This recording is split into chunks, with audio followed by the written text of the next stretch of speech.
রাগ ও হিংসে এ দুটোর মধ্যে পার্থক্য আছে।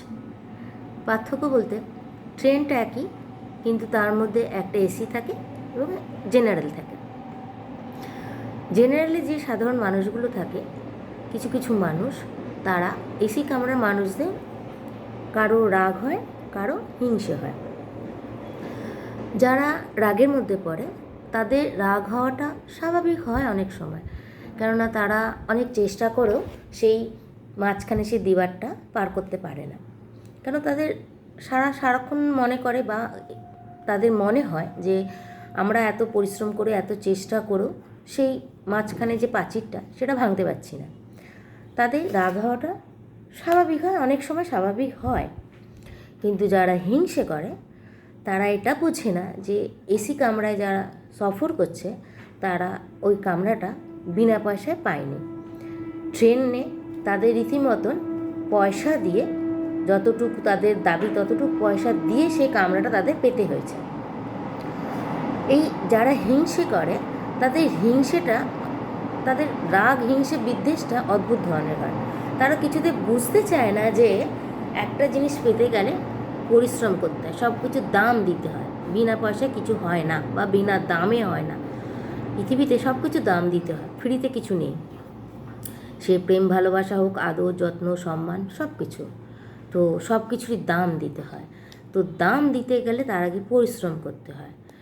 অনবরত পরিশ্রম যারা করে তারা সব কিছু দাম দেয় বলে জীবনে সব কিছু পায়। সে এসি কামরা ট্রেন হোক বা পদোন্নতি হোক বা তা শীর্ষে যে পৌঁছক, যে যেখানে আছে, কিন্তু প্রত্যেকেরই তাদের সবাইকে দাম দিতে হয়, বিনা পয়সা কেউ হয় না। আজ আম্বানিও আম্বানি হয়েছে, তাকে রীতিমতন দাম দিতে হয়েছে। সে আজও এই বয়সেও পরিশ্রম করে, তাই না? যারা হিংসে করে তারা ভাবে আমরা হয়তো অমুক টাকা পেলে বা আমাদের অত কিছু এলে আমরা অবসর নেব বা ছুটি কাটাবো, আমরাও মস্তিতে থাকবো। কিন্তু এই শীর্ষে যাওয়ার জন্য তাদের রেগুলার পরিশ্রম করতে, অনবরত পরিশ্রম করতে হয়। অনবরত পরিশ্রম করলেই তবে সিংহাসনে থাকে। একদিনে সেটা হয় না যে সিংহাসনে আমি পৌঁছলাম পরের দিন থেকে সেটা না। রাজাকেও রাজ্যপাট ধরে রাখার জন্য তারপর ক্রমাগত শাসন চালিয়ে যেতে হয় বা পরিশ্রম করে যেতে হয়, তাকে খেয়াল রাখতে হয়। তো পরিশ্রমে পৌঁছতে গেলে পরিশ্রম লাগাতার করলে তবেই সেই পরিশ্রম হয় এবং সেটা ধরে রাখা যায় এবং তাকে সেখানে থাকতে হয়। তো যারা হিংসে করে তারা এটা বোঝে না, কেন তাদের হিংসে করতেই এতটা সময় চলে যায়। তাদের এই সহজ কথাটা মাথায় আসে না যে আমার অনুগত পরিশ্রমই আমাকে সেই শীর্ষে নিয়ে যেতে পারে। তারা পরিশ্রমের বদলে হিংসে বা কূটনীতি করতেই ব্যস্ত থাকে। তারাও যদি পরিশ্রম করে, অনবরত পরিশ্রম করে, তারাও শীর্ষে যাবে। তাদের আর হিংসে করার প্রয়োজন হবে না। হিংসে করার প্রয়োজন তখনই আসবে যখনই তুমি তোমার পরিশ্রমটা কমিয়ে দেবে। তো পরিশ্রমের দিকে মন থাকলে আর হিংসে করার প্রয়োজন হয় না।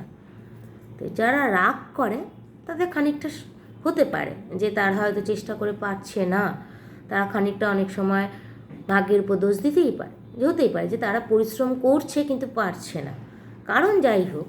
কিন্তু যারা হিংসে করে তাদের জন্য কোনো দিনই উন্নতি আসে না, কেন তারা পরিশ্রমের প্রথম ধাপটাই পার করে না। তাদের উন্নতি কখনোই হতে পারে না, সেটাকে সহজ ভাষায় কর্মফল হোক যাই হোক। কিন্তু শীর্ষে পৌঁছানোর জন্য পরিশ্রমটাই দরকার। বিনা পরিশ্রমে কোনো দিন কেউ কখনো উন্নতি করতে পারে না। অনবরত পরিশ্রমই তোমাকে শীর্ষে ধরে রাখতে সাহায্য করে। তো যারা হিংসে করে তাদের জন্য কিছু বলার নেই, তারা তাদের হিংসে নিয়েই থাকুক। তারা যদি চায় শীর্ষে উঠতে, তারা পরিশ্রমে মন দিক, হিংসেতে নয়।